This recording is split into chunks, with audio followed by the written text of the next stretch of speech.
ஓம் ஸ்ரீ கல்கி அகத்தீசாய நமோ நமக. 108 தின ஆத்ம காயத்ரி சாதனாவினை மேற்கொள்ளும் அன்பு சீடர்களுக்கு ஸ்ரீ டமரூபன் வழங்கிய அருளுரை. ஓம் ஸ்ரீ டமரூபனே போற்றி போற்றி. எத்திசையிலும் ஒலிக்கும் ஓசைக்கு மூலமாய் விளங்கும் ஸ்ரீ டமரூபன் ஆசிகளை பொழிகின்றோம். காலத்தில் இருவேறு அங்கங்கள் உண்டு. ஒளி மற்றும் ஓசையினால் உருவானதே உன்னதமான காலமாகும். ஒளியும் ஓசையும் இணைந்து இயங்குவதினால் மாத்திரமே காலம் என்பது வெவ்வேறு அங்கங்களை உருவாக்கவும் இயல்கின்றது. சிவனாரின் அம்சமாய் விளங்கும் டமரூபனாகிய யாம் உயிரோடு கலப்புறும் தருணத்தில் பெருத்த ஓசையினை உணர்வுகளாய் வெளிப்படுத்துவோம். ஸ்ரீ டமரூபன் எனும் பாதரச துகளானது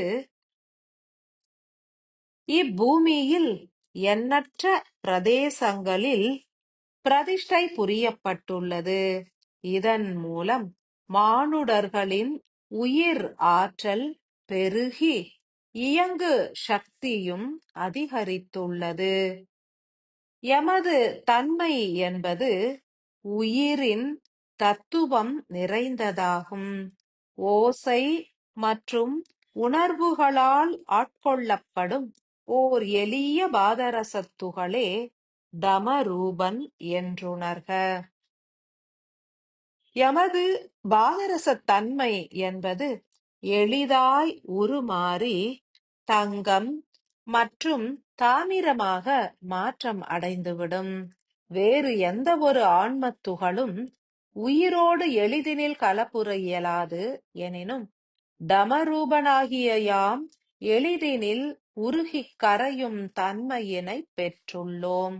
அதற்கான மூல காரணம் என்பது எமது துகள் உருவாக்கும் வெப்ப சக்தியே என்றுணர்க. அனைத்து பாதரசத் துகள்களும் காந்த சக்தியினையே வெளிப்படுத்தும். எமது துகள் மாத்திரமே வெப்ப சக்தியை வெளிப்படுத்தும் பாதரசமாகும்.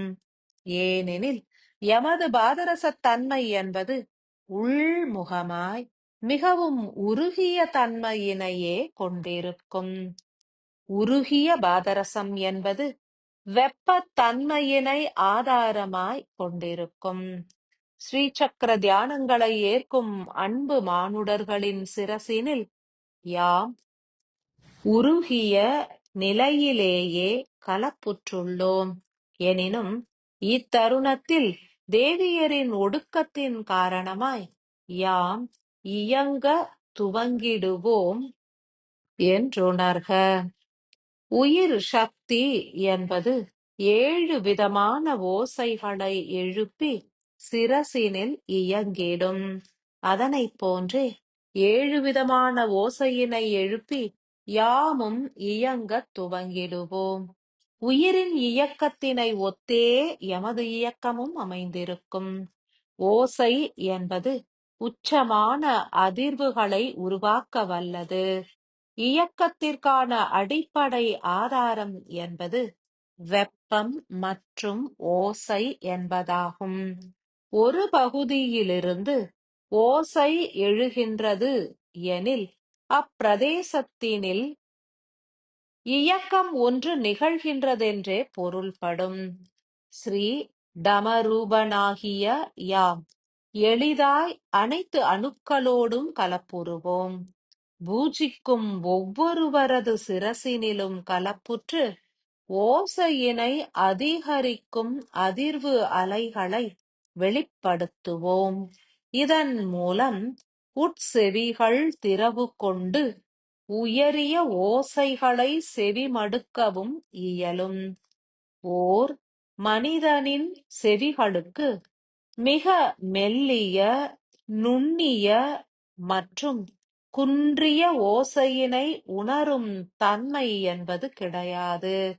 எனினும் டமரூபனாகிய யமை பிரார்த்தித்து செவிகளின் மீது கவனத்தினை செலுத்தி ஆழமாய் தியானிக்கும் தருணங்களில் இப்பிரபஞ்சத்தின் இயங்கு ஓசைகளை திவ்யமாய் உணர்ந்துவிட இயலும்.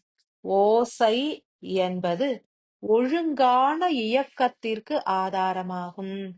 மனிதர்கள் ஏற்கும் எந்த ஒரு பணியும் சிறக்க வேண்டும் எனில் அதனுள் ஓர் இசை தத்துவம் அடங்கி இருக்க வேண்டும். இறைவனை ஆராதிக்கையில் இசை என்பது ஓர் முக்கிய அங்கம் வகிக்கின்றது. மந்திரங்கள் ஒவ்வொன்றும் ஓசையினையே சார்ந்தது. உயிர் அணு வெளிப்படுத்தும் ஓசையினைக் காட்டிலும் தமரூபனாகிய ஆன்மத்துகள் வெளிப்படுத்தும் ஓசை என்பது வசீகரம் வாய்ந்தது. டமரூபன் எனும் ஆன்மத்துகள் உருகி உட்கலக்கத் துவங்கினால் உள்முகமாய் ஓர் இசையானது தீர்க்கமாய் ஒலிக்கத் துவங்கும். அணுக்கள் யாவும் சிரசினில் சீரான வடிவத்தினை ஏற்கும். ஒவ்வொரு அணுக்களின் இயக்கமும் துல்லியமாய் அமைந்துவிடும்.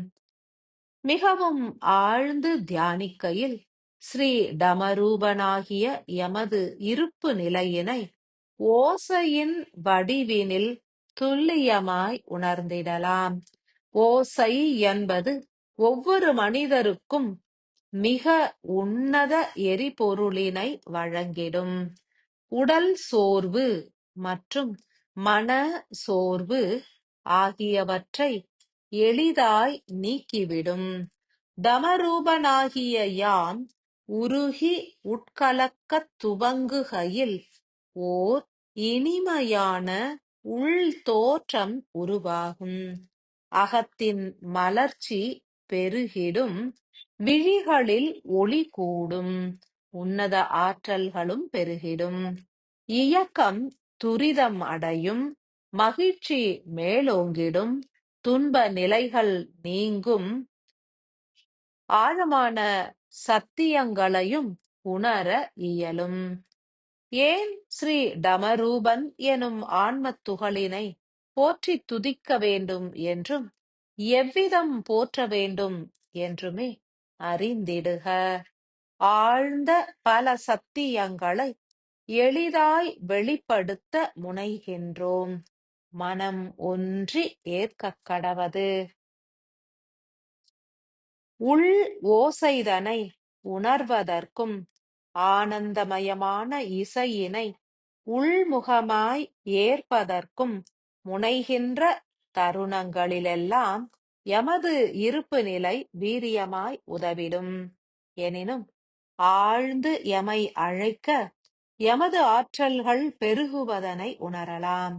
ஒரு மனிதன் துணை இன்றி தனித்து இயங்குகையில் எமை அழைத்துப் போற்றிட யாமே துணையாய் நின்று வாழ்வதற்கு இனிமைதனை அருளிடுவோம்.